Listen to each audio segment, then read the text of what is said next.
मलंग जो गृहस्थी नहीं चला पाए वो इस देश को मार्गदर्शन देने की चेष्टा में है। लोकतंत्र का विनाश करके ही इनकी जड़ें हरी होती है। सुप्रीम कोर्ट को संज्ञान लेना चाहिए। बहुमत खाली के आधार पर चोरी चकारी से कानून पास किए जाते हैं, उनको एक्शन लेना चाहिए। नेपाल के अंदर जो तख्ता पलट हुआ उसमें महाबेवकूफी और घटियापन किसका था? वहाँ की सुप्रीम कोर्ट का। जिस सुप्रीम कोर्ट को लोगों के फंडामेंटल राइट बचाने चाहिए वो सरकार की गोदी में बैठ के फैसला सुनाना था। फिर भाग्य सारे के सारे लंगोटा अपना दबा दबा के, कोई मंत्री संतरी पीएम सीएम कोई नहीं मिला वहाँ पर। देश के अंदर सबसे बड़ी एक गद्दारी देश के साथ जो चल रही है, इंटेलिजेंस एजेंसी को अपनी बपोती बनाया। इंटेलिजेंस एजेंसी के जरिए अपोजिशन को दबाने के लिए, लोगों के फोन टेप करने के लिए, उसमें लोगों के अंदर ताक झाक करके पुलिस स्टेट नहीं बना सकते। India is not a police state. ड्रामेबाज हैं खुद। ड्रामेबाज को ड्रामा नजर आता है। पार्लियामेंट में बैठता नहीं प्राइम मिनिस्टर, ड्रामा तो पार्लियामेंट में करवाता है। लोगों की बात सुनना नहीं चाहते। एक जो कर्नाटका से हमारे चीफ जस्टिस आते थे, पिछले रिटायर हो गए वो, उन्होंने कहा जब मैं चीफ जस्टिस बना मेरे परिवार के ऊपर केस बनाने की कोशिश करी क्योंकि मेरे ऊपर दबाव डालना चाह रहे थे कि सुप्रीम कोर्ट में कोई फैसला सही ना कर सके या सरकार के पक्ष में कर दे। ये सिचुएशन है। लोग के आधार पे चल ही नहीं सकते, इसलिए लोकतंत्र का विनाश करके ही इनकी जड़ें हरी होती है। आपको लगता है कि निजता के अधिकार का हनन करता है ये ऐप जो सरकार लाना चाह रही है? निजता के अधिकार जो है नागरिकों को, उसका हनन करती है? निजता का अधिकार मौलिक अधिकार है राइट टू लाइफ के तहत। उसमें लोगों के अंदर ताक झाक करके पुलिस स्टेट नहीं बना सकते। India is not a police state. Police state का क्या मतलब होता है? जहाँ हमेशा पुलिस आपके पीछे पीछे होती है। आप अपने बच्चों के पीछे पीछे रहेंगे क्या? कोई अपने घर में अपनी पत्नी के भी पीछे पीछे खुद लगे और पत्नी छोड़ के चली जाएगी ऐसे फुद्दू हस्बैंड को। कोई अपने बच्चे के पीछे पीछे लगे, कहाँ जाते हो, किसके साथ खेलते हो, वो बच्चा माँ बाप को दुत्कार देगा। नहीं चाहिए ऐसे माँ बाप जो हर स्टेप में मेरे पीछे पीछे लगे। हमें अपने लोगों पे, अपने नागरिकों पे भरोसा है।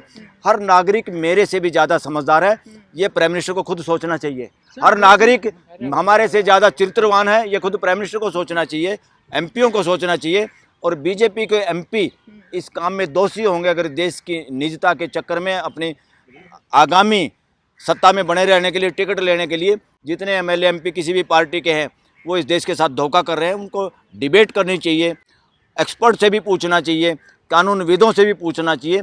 फिर देश के फायदे में जो कुछ है मिलजुल के उसमें फैसला लेना चाहिए। डेमोक्रेसी सर्वसम्मति का नाम है, डेमोक्रेसी बहुमत का नाम नहीं है। जो बहुमत को डेमोक्रेसी समझते वो डेमोक्रेसी के दुश्मन है। सर चलते चलते महमूद मदनी है, वो कह रहे हैं कि अगर जुल्म होगा तो जिहाद होगा। 2025 में क्या मतलब है? देखो, जिहाद का मतलब है अन्याय के खिलाफ बगावत या अन्याय के खिलाफ खड़ा होना। तो अगर लोगों के साथ नाइंसाफी होगी तो जिहाद कह लो या संघर्ष कह लो या ये कह लो क्या नाम है जो लोग करते हैं सड़क पे मार्च कह लो, और शब्दों का हेर फेर है। जिहाद शब्द से इसको खाली एकदम इसको मुस्लिम समझ ना समझे, शब्दों के मीनिंग में जाए। वो भी तो जिहाद भाषा किसी रिलीजन की बपोती नहीं है, भाषा किसी समाज की बपोती नहीं है। भाषा का सिर्फ और सिर्फ मतलब है किसी सत्य बात से, वास्तविकता से परिचय कराना ही भाषा का असली मकसद है। जिहाद का मतलब है अन्याय के खिलाफ संघर्ष, और अन्याय जनता के साथ होगा तो जनता संघर्ष हमेशा करती आई है। वही मदनी ने अगर कहा है कि जिहाद होगा, बस भाषा का फर्क है। बिल्कुल सही बात कही उन्होंने, कोई गलत नहीं कहा। पर देश के लोग तो ये कह रहे हैं कि जहां ब्लास्ट होता है वो भी तो जिहाद ही होता है। अरे ब्लास्ट का तो इस देश में पता ही नहीं होता कैसे है। मैं बार बार इस बात पे बोल चुका हूँ। देश के अंदर सबसे बड़ी एक गद्दारी देश के साथ जो चल रही है, देश में जो भी सरकारें आई अभी तक उन्होंने इंटेलिजेंस एजेंसी को अपनी बपोती बनाया। इंटेलिजेंस एजेंसी के जरिए अपोजिशन को दबाने के लिए, लोगों के फोन टेप करने के लिए, अपनी सत्ता को बनाए रखने के लिए, जो कि डेमोक्रेसी के खिलाफ है, वो काम हो रहा है। पर सुनो भी तो जिहाद ही है ना, वो जिहाद का सुनो, एक पूरी बात सुनो। देश के अंदर, किसी भी लोकतांत्रिक देश के अंदर सब कुछ काम जो भी सरकार करती है वो जवाबदेही पार्लियामेंट के प्रति है। पार्लियामेंट क्योंकि जनता का दरबार है, जनता के नुमाइंदे हैं। तो इस देश के इंटेलिजेंस एजेंसी का पार्लियामेंट को कुछ पता नहीं, पार्लियामेंट को कुछ पता नहीं क्या काम करे, किस प्रोजेक्ट पे काम कर रहे हैं। और देश को शक हो रहा है क्योंकि जिस तरह पुलवामा और क्या पहलगाम के आतंकियों का अभी तक जितना पता चलना चाहिए था लोकतांत्रिक देश के अंदर, उस स्टोरी का वो नहीं पता है। लोगों को शक है।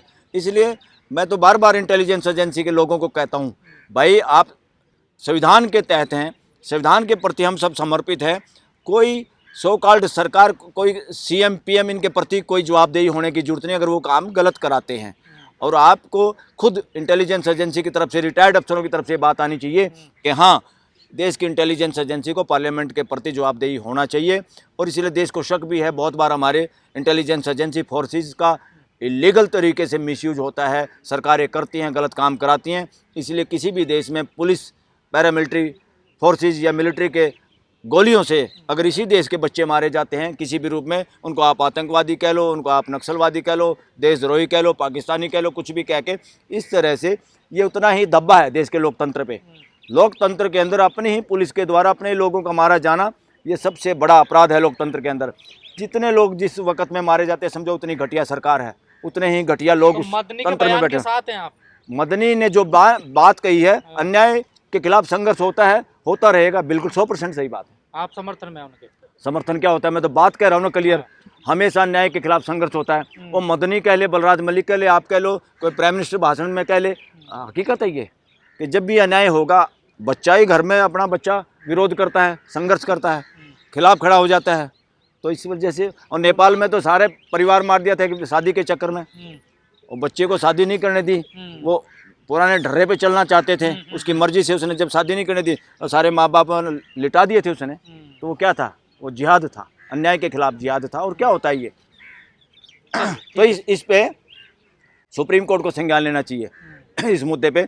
जहाँ डिबेट ना हो पार्लियामेंट के अंदर, जहाँ विधानसभाओं में डिबेट ना हो, वहाँ हाई कोर्ट को लेना चाहिए। जहाँ सुप्रीम कोर्ट में डिबेट ना हो, बहुमत खाली के आधार पर चोरी चकारी से कानून पास किए जाते, उस देश की सुप्रीम कोर्ट की ड्यूटी है, मर्जी नहीं है, उनको एक्शन लेना चाहिए। क्योंकि नेपाल के अंदर जो तख्ता पलट हुआ, उसमें महाबेवकूफ़ी और घटियापन किसका था, वहाँ की सुप्रीम कोर्ट का। वहाँ सुप्रीम कोर्ट ने ही उन पे बैन लगा दिया, फेसबुक और उनके अकाउंट्स पे। ये तो जिस सुप्रीम कोर्ट को लोगों के फंडामेंटल राइट बचाने चाहिए, वो सरकार की गोदी में बैठ के फैसला सुनाना था। फिर भाग्य सारे के सारे लंगोटा अपना दबा दबा के, कोई मंत्री संतरी PM CM कोई नहीं मिला वहाँ पर, और चेंज हो गया। तो इसी प्रकार सुप्रीम कोर्ट अपनी सार्थकता दिखानी चाहती है, तो डे बाई डे देखना चाहिए पार्लियामेंट सही चल रही है कि नहीं, बयान कोई प्राइम मिनिस्टर सही दे रहा कि नहीं दे रहा, कहीं पे कानून व्यवस्था सही है कि नहीं, इंटेलिजेंस एजेंसी का दुरुपयोग तो नहीं हो रहा, लोगों के बोलने के राइट का हनन तो नहीं हो रहा। इसलिए सुप्रीम कोर्ट खाली मुकदमे जो कोई फाइल करेगा उसको सुनने के लिए नहीं है, रात को चौकीदारा करना मिलिट्री से भी ज़्यादा देश के अंदर किसी की ड्यूटी है तो वो हाई कोर्ट्स और देश की supreme court. Thank you. SIR के नाम पे BLO सब लगातार आत्महत्या कर रहे हैं, क्या कहें? अरे भाई, ये SIR पहली बात तो ये फ्रॉड है देश के साथ। इसमें कोई विदेशी नागरिक हमने तो मिला नहीं। तुम इतने दिन से, तुम्हारा 10-12 साल जिम्मेदारी है तुम्हारे पास इस देश की व्यवस्था संभालने के लिए, कितने लोग पकड़े हैं भाई? एक लड़की को बाहर भेज दिया, वो सुप्रीम कोर्ट ने आदेश दिया है, चीफ जस्टिस सूर्यकांत ने आदेश दिया है कि उसको वापस बुलाओ। किसी का बाप यहाँ पर आए, किसी के फादर, उन्होंने कहा मेरी बेटी को वहाँ 40-50 किलोमीटर दूर कैद है बांग्लादेश की जेल में, और वो ऐसे गलत कर दिया, ज़बरदस्ती भेज दी, कागज़ दिखाओ, नहीं तो तुम बांग्लादेशी हो। सुप्रीम कोर्ट ने आदेश दिया उस लड़की को बुलाओ यहाँ पर, बाद में बात करेंगे। तो सरकार को कहा कि भाई उसको बुलाओ, गलत तरीके से तुमने भेज दिया। ये कुछ नहीं, ड्रामेबाज हैं खुद, ड्रामेबाज को ड्रामा नज़र आता है। खुद जो ड्रामेबाज होता है उसको हमेशा शब्द वो याद आएंगे जो अपने जीवन शैली में, आचरण में जिस तरह का आचरण है वो शब्द वो बोलता है। तो इसीलिए ड्रामा तो पार्लियामेंट में करवाता है, पार्लियामेंट में बैठता नहीं प्राइम मिनिस्टर, लंबे समय तक फेस नहीं करता, लोगों की बात सुनना नहीं चाहते। और उसकी बीजेपी की पार्टी के तो लोग, प्राइम मिनिस्टर अगर कोई गलत और बेवकूफ़ी भरी बात करे तब भी तालियां पीटते हैं, क्योंकि कैमरा पकड़ लेता है। अगर कैमरे में आप तालियां पीटते हुए नज़र नहीं आओगे तो आपका टिकट कट जाएगा। तो इस तरह के लोग हैं। सबसे ज़्यादा अगर क्रिमिनल हिस्ट्री के लोग जिन पे केस हैं पेंडिंग, वो बीजेपी में हैं, वो MP बना दिए। अरे इसका मतलब बिना केस वाले आपको लोग ही नहीं मिल रहे कैंडिडेट, बताते हो आप सबसे बड़ी पार्टी हैं।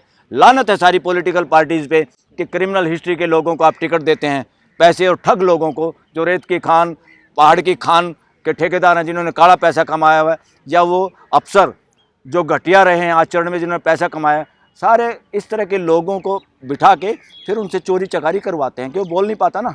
इसीलिए बार बार हमारे कई वकील भी कहते हैं सुप्रीम कोर्ट के जजों के भी डॉकेट, उनके डॉक्यूमेंट रखते हैं, उनके नहीं तो उनके रिश्तेदारों के। एक जो कर्नाटका से हमारे चीफ जस्टिस आते थे, पिछले रिटायर हो गए वो, उन्होंने कहा जब मैं चीफ जस्टिस बना मेरे परिवार के ऊपर केस बनाने की कोशिश करी, क्योंकि मेरे ऊपर दबाव डालना चाह रहे थे कि सुप्रीम कोर्ट में कोई फैसला सही ना कर सके या सरकार के पक्ष में कर दे। ये सिचुएशन है। देश का हर नौजवान जिसकी वोट है, हर नागरिक, वो सारे के सारे असली पार्लियामेंटेरियन हैं। इसलिए पार्लियामेंट के अंदर बैठे हुए पार्लियामेंटेरियन पर निगाह रखो, ये क्या बदमाशी कर रहे हैं, इतने बड़े बड़े अनडेमोक्रेटिक राजशाही वाले मकानों में रह के ये क्या षड्यंत्र कर रहे हैं। ये आपकी बात उठाते हैं कि नहीं उठाते? अगर वो पार्टी लाइन पे चलते हैं अननेसेसरीली आंख मीच के, तो उनका घेराव करना चाहिए लोगों को, कि ताकि देश के मुद्दे उठ सकें। कितने लोग देश का मुद्दा उठा पाते हैं, आप सब को पता है। और वकील साहब, कई बुद्धिजीवियों का ये मानना है कि देश में जो वैज्ञानिक सोच है वो खत्म होती जा रही है और पाखंडवाद की लिप्त में देश आ रहा है। यस, पाखंडवाद का तो सबसे बड़ा स्रोत हाउस है वर्णवाद। दुनिया में सबसे बड़ा अगर कोई पाखंडी ऑर्गेनाइजेशन है तो वो है जो वर्णवाद के पैरोकार है। वर्णवाद मानवता की दुश्मन है।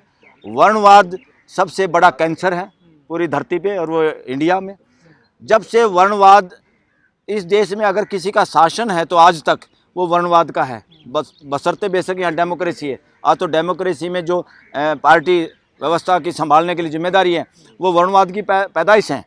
इसलिए सबसे ज़्यादा इस देश को जितना जल्दी समझेगा कि वर्णवाद को हमने खात्मा करना है, वर्णवाद की सोच के लोग जो आस्था के केंद्र बनाने में लिप्त है, चाहे वो और ढोंग करने में है। सबसे बड़ा ढोंगी अगर दुनिया का कोई प्राइम मिनिस्टर है तो नरेंद्र मोदी है, जो ढोंग करता है, कितने तरह के कपड़े बदलता है, कभी लाल गेरुए पर अपने आप को संत बताता है, कभी जाके वहाँ सारे मंदिर की ठेकेदारी खुद ही ले ली, जैसे राम की सारी ठेकेदारी इसी की है, और एक भागवत साथ में बिठा लिया।